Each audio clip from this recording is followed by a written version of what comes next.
Dans un monde qui a oublié les légendes, il existe encore des fragments de mémoire, des traces enfouies dans le sang, comme les échos d'un passé trop lourd pour être porté. Pendant des siècles, les assassins ont veillé dans l'ombre, protégeant la liberté de l'humanité contre ceux qui voudraient la dominer. Mais le temps a effacé leurs visages, et leurs descendants se sont perdus parmi les hommes ordinaires. L'un d'eux s'appelait Desmond Miles, un nom simple, pour un héritage impossible.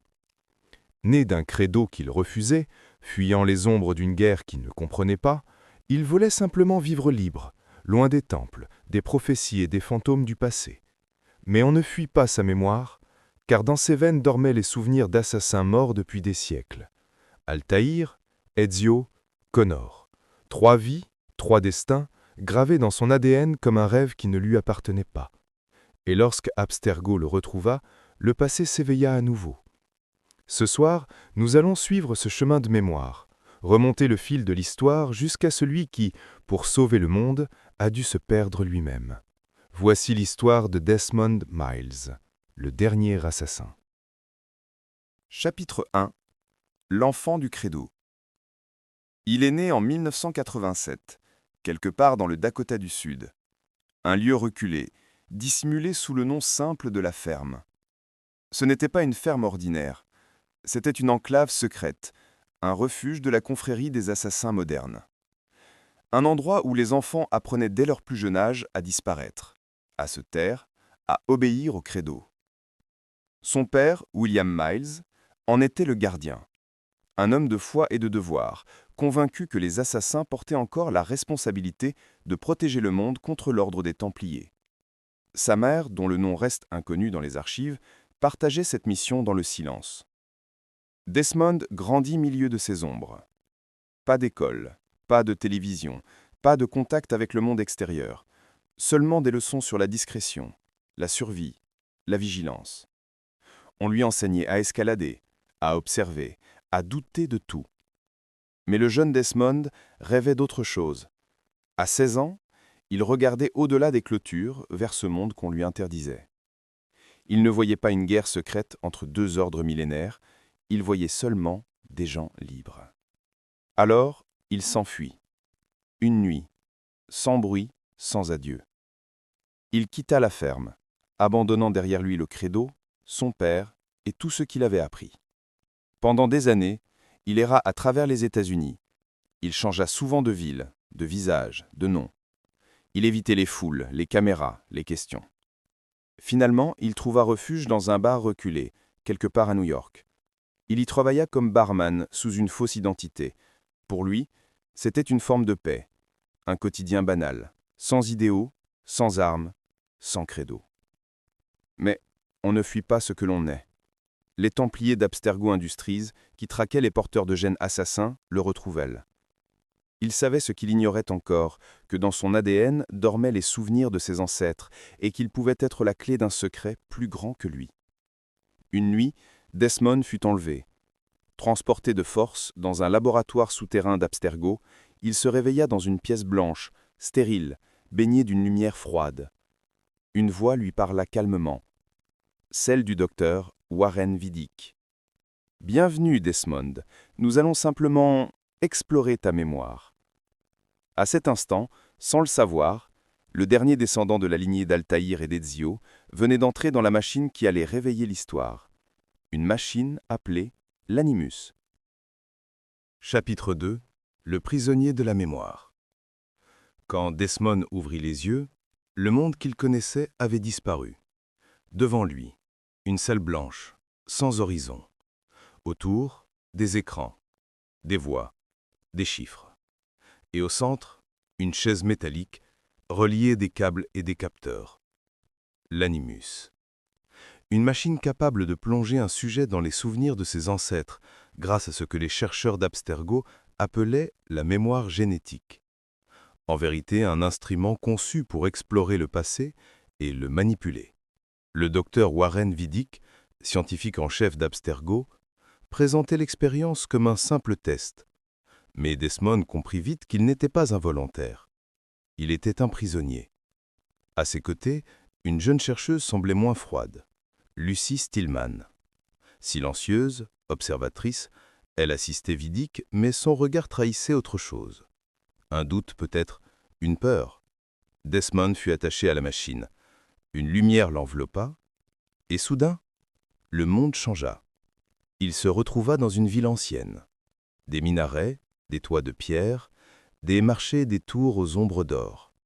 Masyaf, en terre sainte.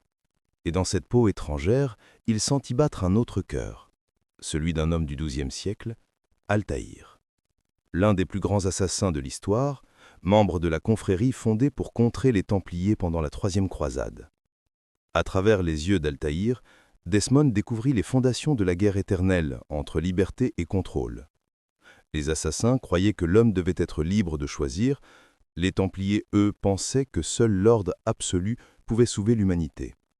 Mais dans cette première plongée, Altaïr commit une faute. Par orgueil, il désobéit au credo, causa la mort de ses frères et fut déchu de son rang. Rien n'est vrai, tout est permis. Cette phrase, que Desmond ne comprenait pas encore, résonnait comme une énigme dans son esprit. Jour après jour, enfermé dans le laboratoire d'Abstergo, il fut contraint de revivre la vie d'Altaïr. À travers lui, il apprit la discipline, le repentir, la patience. Il vit l'homme arrogant devenir un sage et comprendre le sens du credo. Pendant ce temps, dans le monde réel, Lucie lui glissait des informations à voix basse. Elle semblait vouloir l'aider, lui souffler qu'Abstergo cachait quelque chose. Leur véritable but n'était pas la recherche scientifique. Ils cherchaient un fragment d'Éden, un artefact ancien capable de contrôler les esprits humains. Un des objets que l'on disait créés par une civilisation antérieure à la nôtre, ceux qui étaient là avant. Quand Desmond découvrit cela, il comprit enfin la raison de sa captivité. Abstergo n'étudiait pas ses souvenirs, il cherchait à travers lui un chemin vers le pouvoir absolu, et dans les tréfonds de sa mémoire, ils approchaient du but. Une nuit, après une session, Lucie l'aida à s'échapper. Dans le chaos du laboratoire, ils rejoignirent une cage secrète, une cellule de la confrérie encore active. Desmond apprit alors que Lucie n'était pas un Templier, mais un assassin infiltré. Avec elle travaillaient Sean Hastings, historien ironique, et Rebecca Crane, ingénieure et créatrice de l'Animus portatif, l'Animus 2.0. Là, pour la première fois, Desmond entra volontairement dans la mémoire de ses ancêtres. Cette fois, ce n'était plus Altaïr, mais un jeune homme de la Renaissance italienne. Son nom, Ezio Adiotore da Firenze. Chapitre 3. La mémoire d'Ezio. Dans l'obscurité de l'Animus, Desmond sentit à nouveau la lumière le traverser. Une lumière chaude, dorée, comme celle d'un matin d'été en Italie. Quand il ouvrit les yeux, il n'était plus dans un laboratoire, mais dans les rues pavées de Florence en l'an 1476. Devant lui, la ville vibrait. Les cloches, les marchés, les rires, et l'insouciance d'une jeunesse qui ne connaissait pas encore la tragédie. Desmond vivait à présent dans la peau d'un autre homme, Ezio Auditore da Firenze, fils d'un banquier, héritier d'une famille respectée et descendant direct du maître assassin Altaïr. Ezio n'était pas un guerrier, il ne portait pas encore la lame cachée ni le poids du credo. C'était un jeune homme fougueux, amoureux, libre. Mais le destin, lui, n'a jamais eu besoin qu'on l'invite. Un jour, tout bascula. Son père, Giovanni Auditore, fut trahi et arrêté par les autorités de Florence, accusé à tort de conspiration. Avec lui, ses deux fils aînés, Federico et Petruccio. Le lendemain, ils furent pendus sur la place publique. Ezio, seul rescapé, s'enfuit avec sa mère Maria et sa sœur Claudia.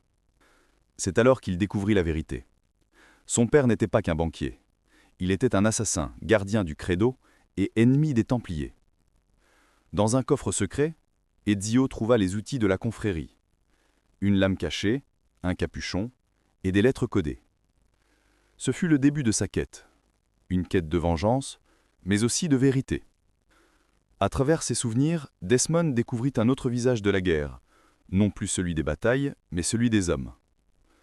Ezio rencontra les alliés de la confrérie, Léonard de Vinci, qui lui fabriqua ses armes et déchiffra les secrets laissés par Altaïr, Lorenzo de Medici, protecteur de Florence, et des figures comme Machiavel, qui lui apprirent que la liberté a un prix. Ezio parcourut toute l'Italie, Florence, Venise, Rome. Il affronta les Templiers à chaque tournant, découvrant que leur influence s'étendait jusque dans les plus hautes sphères du pouvoir. Mais surtout, il grandit. De jeune homme en colère, il devint un leader, un symbole pour une génération d'assassins oubliés. À travers ses vies, Desmond changeait lui aussi. Les souvenirs d'Ezio s'imprimaient dans son corps. Il sentait ses réflexes s'aiguiser, sa perception s'élargir. Les assassins appelaient cela l'effet de transfert, quand la mémoire devient instinct. En revivant la vie d'Ezio, Desmond apprenait à escalader, à se battre, à se cacher. Sans quitter la chaise de l'animus, il devenait peu à peu ce qu'il était né pour être. Mais, au-delà des techniques, Ezio lui laissait une autre leçon, la paix. Nous agissons dans l'ombre pour servir la lumière. Rien n'est vrai, tout est permis. Ces mots, Desmond commençait enfin à les comprendre. Il n'était pas un appel à la violence, mais à la lucidité. Un rappel que tout doit être remis en question, même la vérité elle-même. Desmond suivit Ezio jusqu'à la fin de sa vie.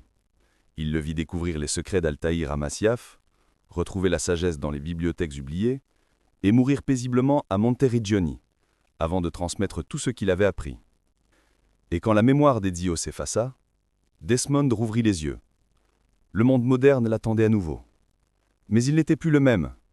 Ce qu'il avait vu, ce qu'il avait ressenti à travers ses ancêtres, l'avait transformé. À présent, il savait que ce voyage n'était pas seulement dans le passé. Il menait à quelque chose de bien plus grand. Un message, une prophétie, une vérité enfouie dans les ruines d'une civilisation disparue.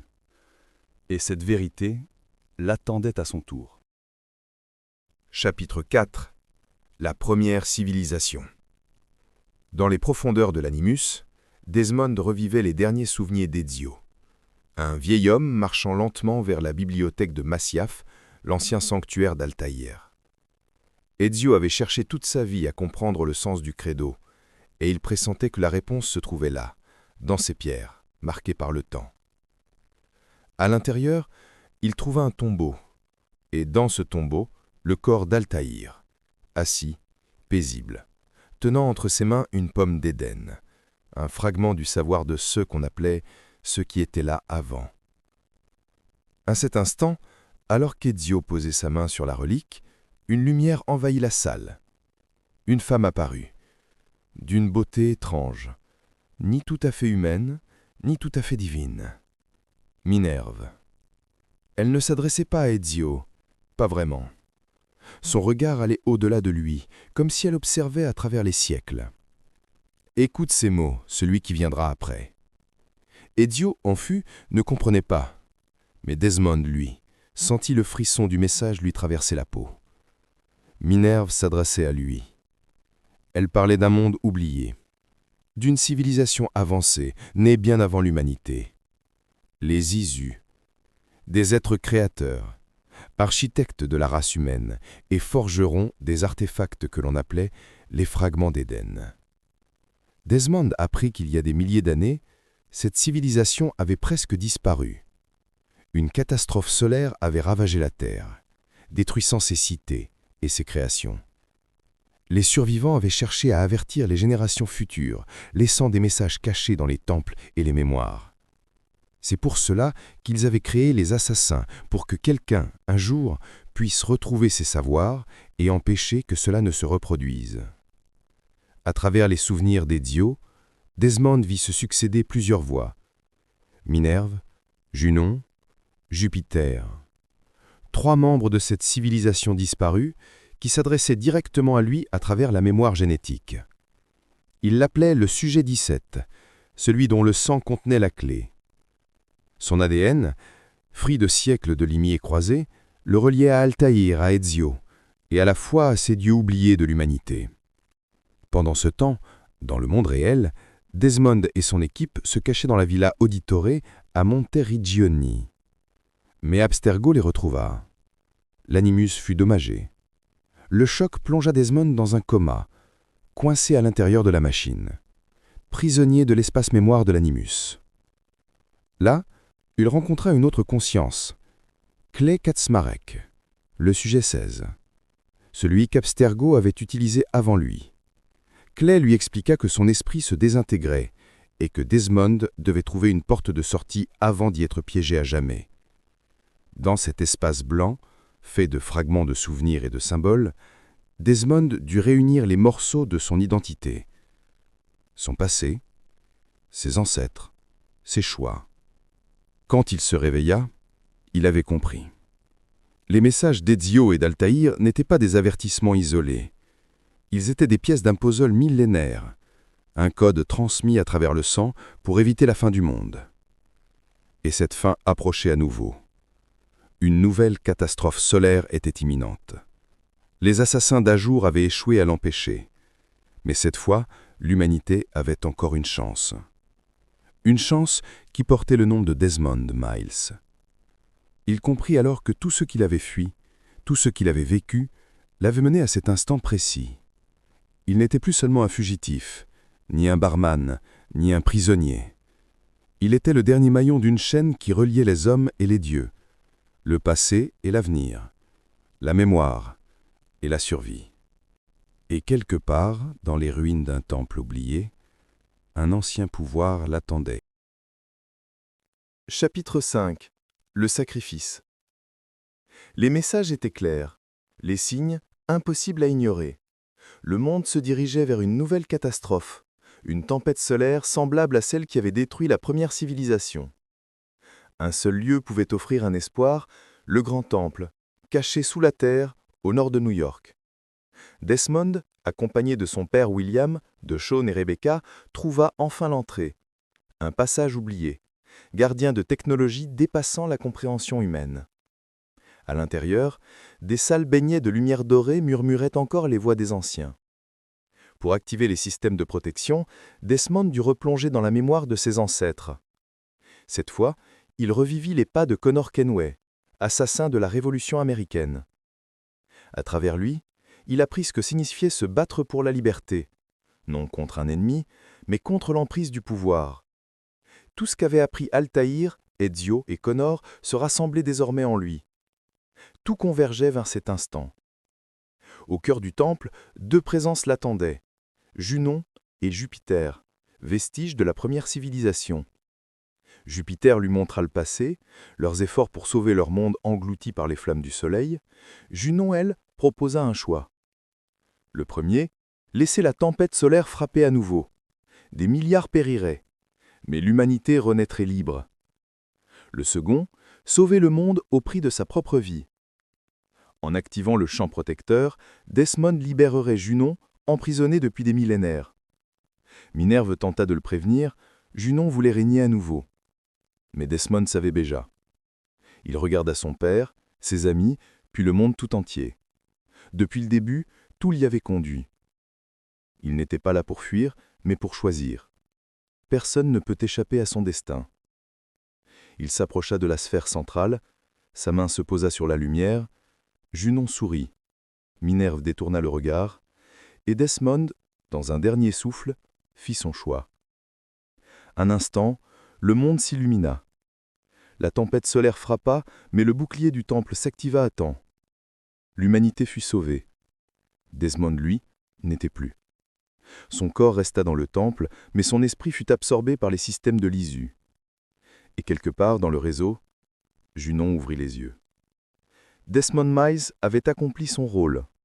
Il n'avait pas sauvé un homme ni une époque, mais un monde entier. Et son héritage continue, dans ceux qui marchent encore dans l'ombre pour servir la lumière. Chapitre 6. L'héritage de Desmond. Le monde respirait à nouveau.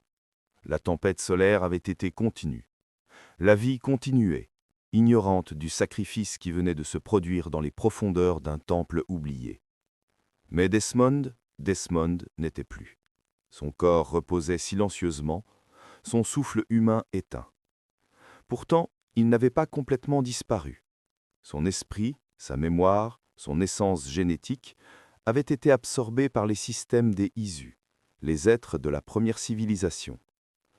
Là, dans cet espace intangible, il devint quelque chose de différent.